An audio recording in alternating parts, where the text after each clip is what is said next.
welcome back to my channel. Sa video na to, pag-uusapan natin yung mga tracking apps na pwede nyo isuggest kay client nyo, especially kung humihingi sila ng suggestion from you sa mga apps na pwede nilang magamit to track the time ng kanilang mga VA or mga contractors or subcontractors. So if you are interested, please keep on watching until the end. Do not skip para wala kang mamiss na tips and tricks na i-share ko throughout the video. So without further ado, let's get started!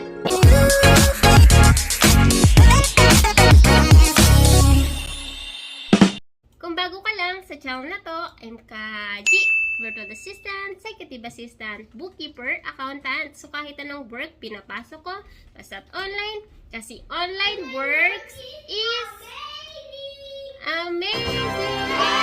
Na to, dinidiscuss natin more on online works, tips and tricks, and mga success stories. So kung interested ka sa mga topic na yon, please consider subscribing and don't forget to hit the notification bell para wala kang ma-miss na video na ina-upload ni Kaji every single week. Guys, sa virtual world, since tayo ay hindi nag-work sa office, ilan sa mga clients na ma-meet natin ay nagre-require na i-track yung time na ma-spend natin kapag nag-work tayo sa kanila. So, sometimes kailangan nating mag-track manually using Excel. Minsan naman, kailangan talaga natin ng app. Na minsan, si client yung nagpo-provide. Meaning, siya yung bumibili ng subscription ng application na yon. And then, kailangan lang natin ng access and then, pwede na natin yung magamit to track our own time. Okay? So guys, meron tayong iba't ibang klase ng application na pwedeng magamit to track our time. Depende yan sa situation ha. For example, yung client na na-land mo ay galing sa onlinejobs.ph. Then, yung client na yon sometimes will require you to use the time tracker device sa mismong website ng onlinejobs.ph. Okay? Same situation din ang mangyayari if galing ka sa ibang freelancing website.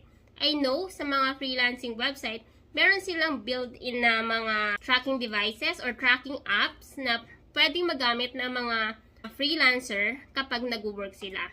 So, bakit ba natin kailangan ng mga app na mag-track ng time? So, yung application na yun ay useful, especially kapag ikaw ay nakakuha ng client na per hour yung bayad sa'yo. So, meaning, kung ilang oras yung nag-google mo or na gamit mo to finish yung task na pinagawa sa'yo ng client mo, yun lang yung babayaran niya. So, for your client to know kung magkano yung babayaran niya, kailangan niyang malaman kung ilang time yung nag-google mo using yung time tracker application na yon, okay?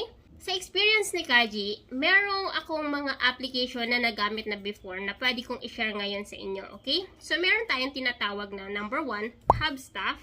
So, sa Hubstaff, ang bumibili ng application na yan is yung employer. Maliban na lang kung sasabihin sa'yo ni client mo na kailangan meron kang sariling time tracker. So, kailangan ikaw yung magbabayad nun. Pero most of the time, clients talaga yung nagpo-provide niyan. Especially kung yung clients mo ay meron siyang let's say 20 VAs. So, for sure, lahat yun tinatrack niya. Especially dun sa mga per hour na VA, okay? So, ngayon, si Hubstaff ay mura lang naman. From $0 to $8, pwede ka na maka-avail ng kanilang application. So, ang paggamit guys ng Hubstaff ay bibigyan ka ng access ng client mo. I-invite ka nila doon sa platform na yon. Bibigyan ka nila ng project inside Hubstaff. And then, every time na mag-work ka for a certain project, then all you have to do is to log in sa inyong Hubstaff account and then piliin mo yung project na ginagawa mo and then click mo lang yung start timer. And then, kapag tapos na, you can click this stop timer button and then yung time mo ay mag-start na. And then, meron diyang mga report kung saan makikita mo weekly, daily, or monthly, kung ilan yung total hours na na-consume mo for that client, or for that task, or for that project. And then, ang maganda dito guys sa Hubstaff, sa akin kasi every 10 minutes, na-screenshot yung screen noong nagta-time. So, halimbawa, kung ano yung ginagawa niya na nagsakto, sa 10 minutes na yon, may screenshot yon. So, malalaman mo kung halimbawa nanonood ng YouTube yung VA or kung naglalaro during work hour o kaya naman nanonood ng Netflix. So, doon nakikita ng mga clients natin kung ano yung ginagawa natin sa mga oras na nagta-time in tayo, and maganda yung way para alaman nila kung talagang seryoso ba yung isang VA sa work na ginagawa niya.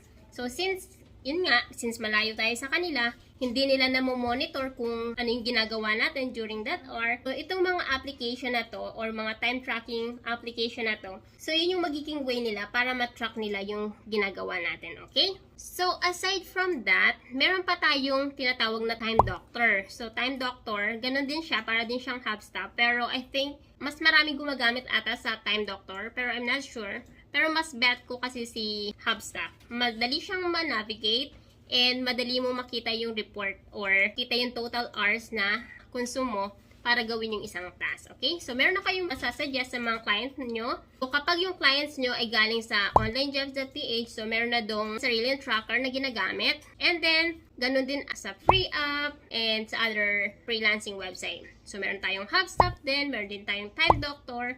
And I think maraming pang available time tracker application online na pwede nyong magamit or pwede nyong isuggest kay client nyo. Okay?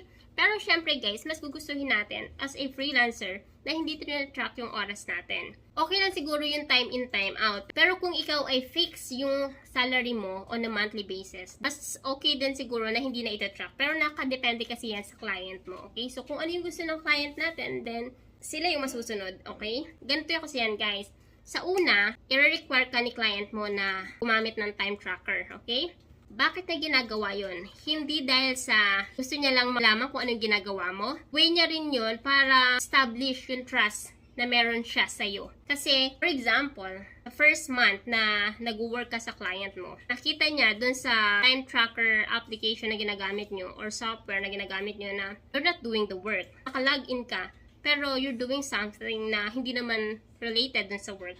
Then, you think ba na gugustuhan ka pa ni client? For sure, hindi. So, sometimes, way nila yon para malaman nila na kung mapagkakatiwalaan ka ba. So, kung mapagkakatiwalaan ka, for sure, sa susunod na mga buwan or after 6 months or a year, for sure, hindi ka na i-require ni client mo na mag-gamit ng time tracker. Kasi, meron na kayong trust sa isa't isa na you can do the work, you can work kahit wala yung client mo, hindi nakatingin yung client mo, and kung ano yung ibibill mong oras sa kanya is yung total hours talaga na nag-work ka sa kanya. So guys, I hope marami kayong natutunan sa video na to. If you want to know more software like this, just comment below and I'll do another video for you. I hope to see you on my next video. Bye!